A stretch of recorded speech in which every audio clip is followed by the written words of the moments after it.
Whenever she is working on a project, she stays in a foreign country for about 4 months, during which time she builds new experiences and knowledge, participates in exhibition activities with art as a medium, and constantly communicates with people with good philosophies. In short, she is a small giant who is doing her best to ensure that today's precious time matures into the social DNA that the next generations will carry on. She was also the teacher that our company needed to develop and implement our core project. I want to turn MKYU into a really cool app, and I wonder if you can give me some advice, I asked her. She responded, "The key to this project is to find a good designer and developer who are just right for you. To do so, it would be good if you and other key staff of your company take the initiative for R&D first, and I would like to suggest Sprint as the best technology to carry out this project. It's one of the service design techniques developed by Google, and it is a wonderful process to discover and complete the ultimate value of service in a short period of time. It is all included, from ideas to solutions to prototyping, which is the stage where you make a sample of your service or product, to the final user testing stage. I think that your starting goal should be matching the grains of a team who will carry out the MKYU project within a short time."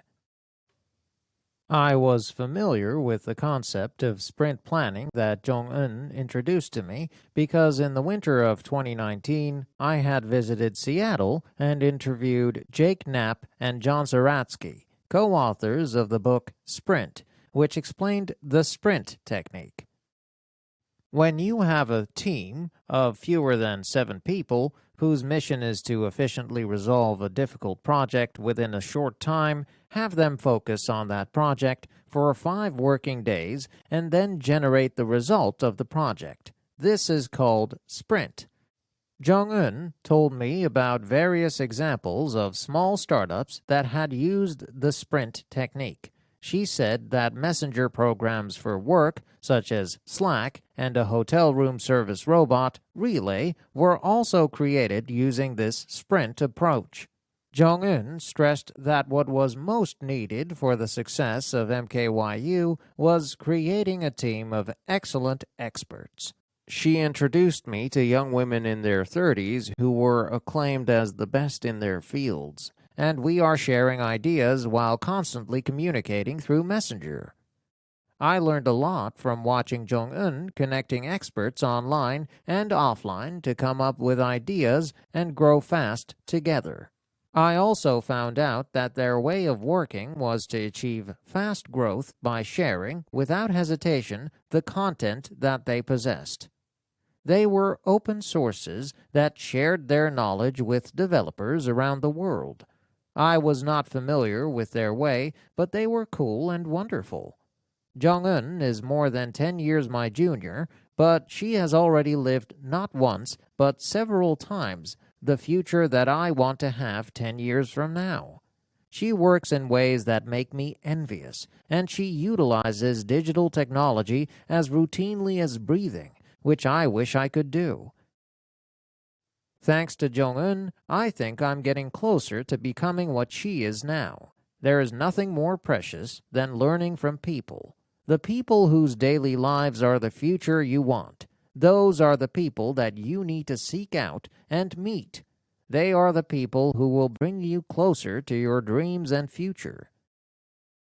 Find people who make your heart race. There are a second kind of people you must meet. Those who inspire you.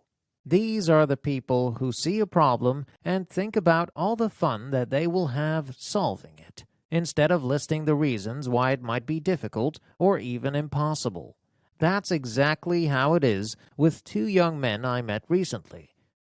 One of them is Byung-un, who studied at a college in the United States, worked at Samsung, started his career as an Amazon seller, and has now developed a solid company called Vintorio.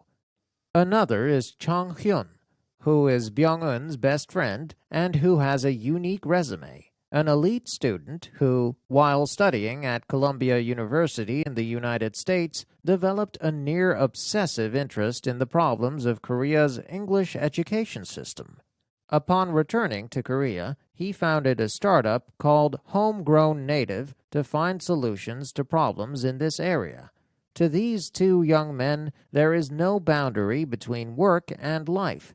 And since meeting them on business matters, they have become my constant muses and inspirations, and my heart always races when I talk with them about business.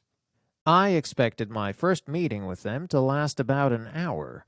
We ended up talking for more than 5.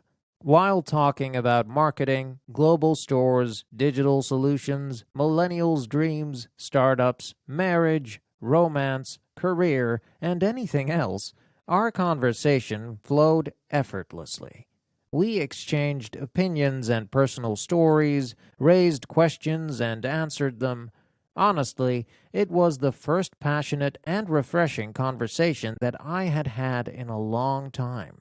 They were more than 20 years my junior, and they grew up while watching things that I've never watched and lived through times that I've never experienced myself. Their brains were already digitally structured.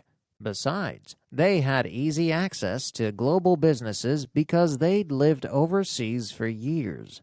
For many years, my conversation partners were mostly my employees, and we had fun spontaneously exchanging ideas with one another.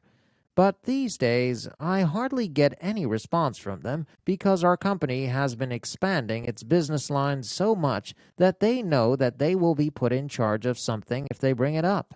But these two young men were different.